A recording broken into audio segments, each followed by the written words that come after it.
The NDP made a big announcement this week. They're bragging up the success of their economic diversification efforts. They even held a press conference at an Alberta bio-oil company who is the proud recipient of corporate welfare.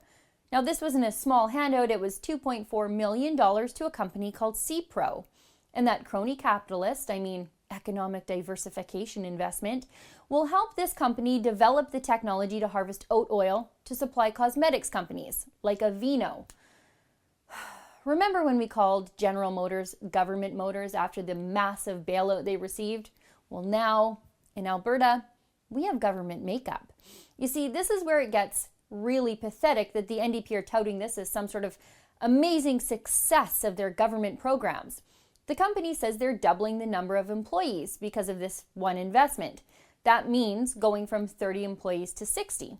Okay, jobs are good, but the government isn't supposed to create them. They're supposed to get out of the way so that the private sector can create them on their own without my money. And really, did anyone stop to do the math and see what each one of those 30 jobs cost us, the Alberta taxpayer? $2.4 million divided by the 30 jobs created means that each one of those jobs cost the Alberta taxpayer $80,000. What part of their salaries is the company actually paying? It just cost $2.4 million taxpayer dollars to create 30 jobs, but it took the carbon tax in Bill 6 to end 85 jobs at Western feedlots. And they didn't want a handout. They wanted the government out of the way. Western Feedlot CEO Dave Plett blamed what he called the layering on of policy on agribusiness through government measures such as Bill 6 and the carbon tax for the job losses. Shorter, he blamed the NDP. If the government thinks that this is the way to replace the over 100,000 jobs Alberta has lost, at this rate it's going to cost nearly $9 billion in crony government handouts.